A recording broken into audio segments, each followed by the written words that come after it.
وہ درمیانے موسم کی ایک ویران رات تھی۔ سعید نے اپنی مطلوبہ جگہ پہنچ کر رکشے والے کو کرایہ دے کر فارغ کیا اور تب تک اس سنسان مقام پر دانستہ اپنی پینٹ کی جیبوں میں ہاتھ ڈالے کھڑا رہا جب تک رکشہ اس کی نظروں سے اوجھل نہیں ہو گیا۔ اس نے دائیں بائیں دیکھا اور دو طرفہ جلنے والی اسٹریٹ لائٹس کی روشنی میں چمکتی ہوئی سڑک کے کنارے کنارے نپے تلے قدموں سے آگے بڑھنے لگا۔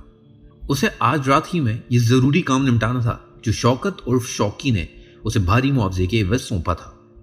کام ہوشیاری اور نہایت رازداری سے انجام دینا تھا، اور اس سے بڑھ کر شوقی نے اسے بات سے بھی ہوشیار و خبردار کر دیا تھا کہ یہ کام مشکل بھی ہے۔ اس لیے سعید ذرا بھی سستی یا اجرت دکھانے کا متحمل نہ تھا۔ یہی وجہ تھی کہ وہ ہر طرح سے مطمئن اور محتاط روی سے یہ کام سر انجام دینا چاہتا تھا۔ رات اب نصف سے زیادہ بیت چلی تھی۔ کوئی اکا دکا کار گزر جاتی اور لمحہ بھر کو اطراف و اکناف کا ٹھٹکتا ہوا سکوت منتشر ہونے لگتا۔ ایک موڑ مڑنے کے بعد ہی اسے گاندھی ٹاؤن کے سرکاری اسپتال کی وہ عمارت نظر آئی جس کے قب میں مردہ خانے کی خاکستری دیوار نمایاں تھی۔ وہ دانستہ عقبی طرف کو آیا تھا، ورنہ سامنے کے رخ پر بھی اگرچہ لوگ باغ کم ہی نظر آتے تھے، مگر بہرحال وہاں ایمرجنسی کا شعبہ ہونے کے سبب چند ایک گاڑیوں اور کچھ لوگوں کی آوت جاوت ہو جاتی تھی، جبکہ اس طرف مکمل سناٹا تھا۔ وہ مردہ خانے کے عقبی دروازے کے قریب پہنچ چکا تھا جو کھلا ہوا تھا۔ مردہ خانے میں داخل ہونے پر اسے عجیب سی بو کا احساس ہوا۔ ایک طرح کی نامعلوم تھرتھری بھی اس پر طاری ہوئی، مگر دوسرے ہی لمحے وہ ہنس کر سر جھڑکتا ہوا سلیم زدہ فرش پر چلتا ہوا اندرونی دروازے کے قریب جا پہنچا۔ اس کا خیال تھا کہ اس دروازے پر اسے اپنی فنکاری دکھانا پڑے گی، لیکن یہ دیکھ کر وہ حیران رہ گیا کہ دروازہ محض بھڑا ہوا تھا، یعنی اندر سے بند نہ تھا۔ وہ ہولے سے مسکرایا، شاید تقدیر اس کا ساتھ دے رہی تھی۔ اس نے ہولے سے دروازہ مزید کھولا اور اندر داخل ہو گیا۔ یہی وہ وقت تھا جب اس کے سر پر اچانک قیامت ٹوٹی تھی۔ وہ پل کے پل ہوش و حواس کی دنیا سے بیگانہ ہو چکا تھا۔ اس کی آنکھ کھلی تو اسے عجیب سا احساس ہوا۔ اس کے چار اطراف کالی بھٹ تاریکی کی سوا کچھ نہ تھا۔ ساتھ ہی اسے گھٹن کا بھی احساس ہونے لگا۔ اس کا حلق خشک ہو چکا تھا اور سر اب چکرا رہا تھا۔ ساتھ ہی اس نے اپنے سر پر دکھن کا بھی احساس ہوا۔ اس نے سر اٹھایا تو اخدا کھلا کہ وہ ایک تابوت میں لیٹا ہوا ہے۔ خوف و دہشت کی ایک لہر اس کے پورے وجود میں سرایت کر گئی۔ تاہم اس کے لیے یہ ایک حیرت ناک بات تھی کہ وہ زندہ تھا اور ایک تابوت کے اندر بند پڑا تھا۔ دھک دھک دھک دھک اسے اپنا دل جیسے رک رک کر دھڑکتا ہوا محسوس ہونے لگا، یا پھر شاید دل کی دھڑکنیں بے ترتیب ہوتی چلی گئیں۔ پیشانی پر اس کے پسینے کی بوندیں نمودار ہوئیں۔ اس نے اپنی گردن سے بھی پسینہ سمپولیوں کی طرح رینگتے ہوئے محسوس کیا۔ کھٹ کھٹ کریچ اس ہال نما کمرے میں کوئی چل رہا تھا۔ سعید نے دوبارہ سر اٹھایا تو روشنی کا ایک دائرہ رینگتا ہوا دیکھا۔ کسی شخص نے اپنے ہاتھ میں ٹارچ تھامی ہوئی تھی اور وہاں پڑے ہوئے تابوتوں کا جائزہ لے رہا تھا۔ تبھی پل کے پل سعید کی یادداشت جاگنے لگی اور اسے بتدریج سب کچھ یاد آنے لگا۔ اسے اب یہ گونا سکون سا ملا۔ ابھی چند دن پہلے ہی کی تو بات تھی کہ شوکت اور شوقی کا فون آیا تھا۔ ہاں سعید، کیسے ہو؟ کیا کر رہے ہو آج کل؟ کچھ نہیں یار، تمہارے جیسے یاروں کی ضرورت محسوس ہو رہی ہے، اس نے کہا تھا۔ تو چلے آؤ رجنی پارک میں، دوست بولا۔ اس وقت رات کے 12 بج رہے ہیں۔ سعید کے لہجے میں مصنوعی حیرت تھی۔ یہ تم کہہ رہے ہو؟ اوہ اچھا، پہنچتا ہوں، اسے مسکرا کر کہا اور دوسری جانب سے فوراً رابطہ منقطع ہو گیا۔ اس نے ایک ٹیکسی روکی اور اسے رجنی پارک چلنے کو کہا۔ 20 منٹ بعد اس نے ٹیکسی کو دانستہ پارک سے چند قدم کے فاصلے پر رکوا دیا۔ نیچے اترا، ڈرائیور کو کرایہ دیا اور جیبوں میں ہاتھ ڈالے ٹہلنے والے انداز میں ادھر ادھر دیکھتا ہوا پارک کی جانب چل دیا۔ ہر طرف ہو کا عالم تھا۔ یہ علاقہ ہی ایسا تھا، ورنہ یہاں 12 بجے تک کچھ نہ کچھ چہل پہل نظر آ ہی جاتی تھی۔ وہ پارک کے اندر داخل ہوا تو ایک سایہ تیزی سے اس کی جانب آیا۔ دونوں ایک سیمنٹ کی بینچ پر جا بیٹھے۔ آج کل تمہیں کوئی کام تو نہیں ہے؟ سایہ نے پوچھا۔ نہیں، سعید نے نفی میں سر ہلا۔ ٹھیک ہے، اب سنو، بڑوں نے ایک کام دیا ہے، آج ہی رات نمٹانا ہے۔ اس طرح کے ارجنٹ کام میں بھاری رسک ہوتا ہے، تو ظاہر ہے معاوضہ بھی بھاری۔ اس کی فکر کیوں کرتے ہو؟ سائے نے ٹوکا۔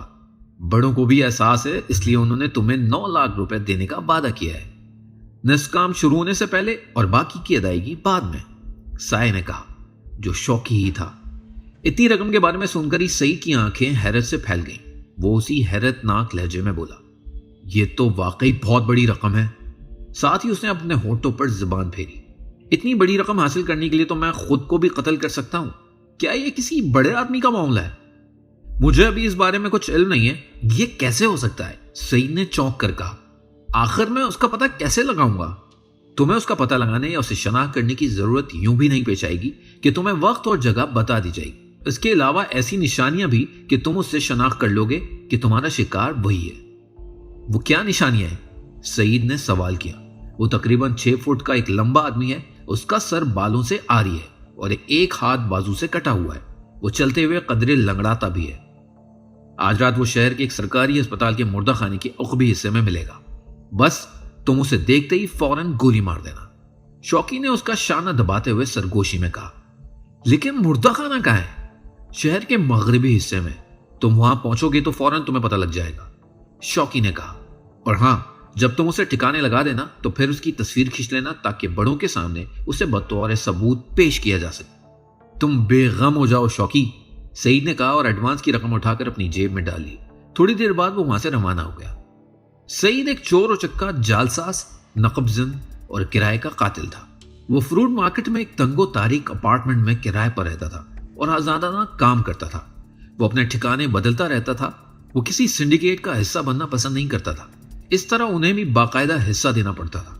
ایک بار وہ کسی لڑکی کے معاملے میں اپنے ایک رقیق کے ساتھ ہاتھا پائی کر رہا تھا کہ اس نے پستول نکال لیا، لیکن سعید اس سے زیادہ پھرتیلا ثابت ہوا۔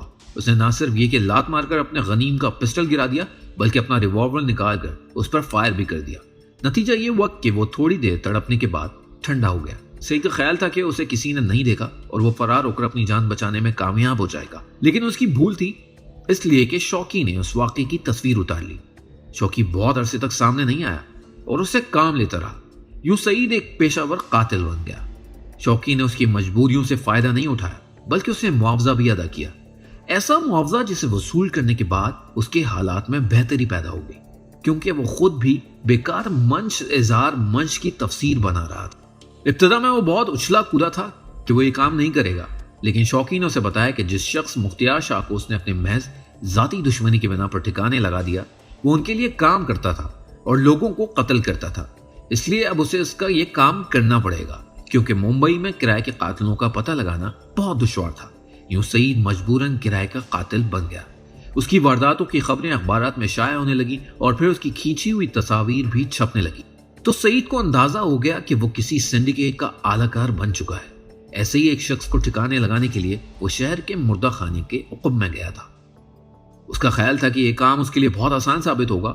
اس کے لیے اس کا شکار ایک بازو سے محروم تھا اور ایک پاؤں سے لنگڑا کر بھی چلتا تھا، مگر وہ جس انسان کو آسان سمجھ رہا تھا اس کے لیے دشوار گزار ثابت ہوا، ایسا دشوار کہ وہ اب تک ایک تابوت میں پڑا ہوا تنگی اور گھٹن کا شکار ہو گیا تھا۔ اس نے سر اٹھا کر ایک اور بار دیکھا، اس ہال نما کمرے میں تابوت ہی تابوت تھے، جس سے سعید نے اندازہ لگایا کہ وہ مردہ خانے میں پڑا ہے۔ اس لنگڑے شخص نے جس کا بازو بریدہ تھا ہاتھ میں دبی ہوئی ٹارچ اس تابوت پر رکھ دی جو ہال کے آخر میں رکھا تھا۔ اس کے بعد اس نے دائیں گوشے سے ایک جری کین اٹھایا اور اس میں بھرا ہوا پیٹرول تابوتوں پر چھڑکنے لگا۔ خوف و دہشت کی ایک لہر سعید کے جسم میں دوڑ چلی گئی۔ ایک لمحے میں اس کے سمجھ میں آ گیا کہ وہ بازو بریدہ شخص اس مردہ خانے کو آگ لگانا چاہتا ہے۔ پیٹرول کی بو سے سعید کی ناک میں رزش سی ہونے لگی، پھر اسے زور سے چھینکیں آنے لگی۔ لنگڑا ان چھینکوں کو سن کر چونک گیا اور اس نے تابوت پر سے ٹارچ اٹھا کر اس کی طرف پھینکی۔ سعید چونکہ کونیوں کے بل قدرے اونچا تھا، چنانچہ ٹارچ کی روشنی اس کی آنکھوں پر پڑی تو وہ چندیا گیا۔ کیا تم مردہ خانے میں آگ لگانا چاہتے ہو؟ اس نے مرتعش آواز میں سوال کیا۔ ہاں، اس لیے کہ میں آگ کی کمائی کھاتا ہوں، اس نے پھنسی پھنسی آواز میں کہا، جیسے اس کا حلق خراب ہو اور اسے بولنے میں تکلیف ہو رہی ہو۔ آگ لگانا میرا پیشہ ہے، یہ تمہاری بدقسمتی ہے کہ تم اس معاملے میں آ کر پھنس گئے ہو۔ تم یہاں کیا کرنے آئے تھے اور تمہیں میری موجودگی کا کیسے پتہ لگا؟ سعید نے پوچھا۔ اس کا دل اب بھی جانے انجانے خدشات اور وسوسوں تلے تیزی سے دھڑک رہا تھا۔ حیرت انگیز طور پر میری سماعت بہت تیز ہے اور میں ہلکی سے ہلکی آواز سننے پر قادر ہوں۔ جب میں مردہ خانے کا عقبی دروازہ کھول رہا تھا تو میں نے درختوں کی طرف سے ہلکی سی سرسراہٹ سنی۔ اس وقت چونکہ ہوا بالکل نہیں چل رہی تھی، اس لیے میں نے اندازہ لگا لیا کہ اس طرف تاریکی میں کوئی شخص ہے اور وہ تم ہی تھے۔ اب یہ بتاؤ کہ اتنی رات گئے تم یہاں کیا کرنے آئے تھے؟ اس نے الٹا سوال اس پر داغ دیا اور خوفناک انداز میں سعید کی طرف دیکھنے لگا۔ میں تمہیں ایک نظر دیکھنا چاہتا تھا مگر تم اس دروازے سے اندر چلے گئے۔ دروازہ تم نے کھلا چھوڑ دیا تھا، اس لیے میں دھوکہ کھا گیا۔ میں نے دروازے پر پہنچ کر اندر جھانکا اس کے بعد مجھے کچھ یاد نہیں رہا۔ سعید نے بےچارگی سے کہا، مگر مجھے سب کچھ یاد ہے۔ میں ایک ڈنڈا لے کر دروازے کی آڑ میں موجود تھا۔ تم نے جیسے ہی سر نکالا میں نے اسے تمہاری کھوپڑی پر وار کر دیا، تم اسی وقت بے ہوش ہو گئے۔ وہ بولا، او ہاں، ایسی ہی کوئی بات ہوگی، ورنہ میرے سر میں ٹیس کیوں اٹھ رہی ہوتی؟ سعید نے کرراہ کر کہا، مگر ایک ہاتھ سے مجھے تابوت میں ڈالنا تمہارے لیے بہت دشوار گزار ثابت ہوا ہوگا۔ تمہیں کیسے معلوم ہوا کہ میرا ایک ہی ہاتھ ہے؟ اس شخص نے حیرت ظاہر کرتے ہوئے کہا، اس لیے کہ ابھی جب تم اندر آئے تھے تو تم نے ٹارچ سے اس ہال کا جائزہ لیا، اس کے بعد ٹارچ کو ایک تابوت پر رکھا، پھر پیٹرول کا کین اٹھایا اور پیٹرول مردہ خانے میں چھڑک دیا۔ تمہارا مشاہدہ بہت اچھا ہے لڑکے، اس نے تعریفی انداز میں کہا۔ تم نے میرا کیمرہ کہاں رکھ دیا؟ سعید نے سوال کیا۔ اس کے ساتھ دوسری قیمتی چیزیں بھی تھیں۔ ہاں، وہ چیزیں تمہارے لیے قیمتی ہیں، اس لیے کہ اس میں ایک پسٹل، ایک خنجر اور پھندا لگانے کے لیے رسی کا ایک لچھا شامل ہے۔ وہ ہنس کر جواب میں بولا، بہرحال میں یہاں آگ لگانے کے بعد وہ ساری چیزیں تمہارے تابوت کے نزدیک رکھ دوں گا۔ اس نے ایک لمحہ توقف میں کہا، یہ تو میں پوچھنا بھول ہی گیا تھا کہ تم ہو کون اور کہاں سے آئے ہو؟ سعید نے سوچا، یوں ہاتھ پاؤں ہلائے بغیر مرنا مناسب نہیں، اگر مرنا ہی ہے تو پہلے اسے تھوڑی سی جدوجہد کرنا چاہیے۔ چنانچہ یہ سوچ کر وہ اچھل کر تابوت میں بیٹھا اور پھر کھڑا ہو گیا۔ ایک ہاتھ والا اس سے زیادہ ہوشیار تھا کیونکہ اس نے جیب سے سیاہ رنگ کا پستول نکال لیا، اور دلچسپ بات یہ کہ پستول سعید ہی کا تھا۔ اپنی جگہ سے حرکت بھی مت کرنا، بہتر ہوگا کہ اپنا ہاتھ سر پر رکھ لو، لنگڑا تحکمانہ بولا۔ اس کے لہجے میں تہدید چھپی ہوئی تھی۔ میں تمہاری پسند کی موت کا انتظام کر سکتا ہوں۔ سعید نے اس کے حکم کی فوراً تعمیل کی، اس لیے کہ غنیم کے ہاتھ میں پستول تھا اور اس کی انگلی ٹریگر پر رکھی ہوئی تھی۔ اس کا ذہن تیزی سے اپنی دفاع کے بارے میں سوچ رہا تھا۔ ان چیزوں کی تمہارے پاس موجودگی ظاہر کرتی ہے کہ تم ایک پیشہ ور قاتل ہو۔ اب یہ بتاؤ کہ تم یہاں کیا کر رہے تھے؟ اس نے پوچھا۔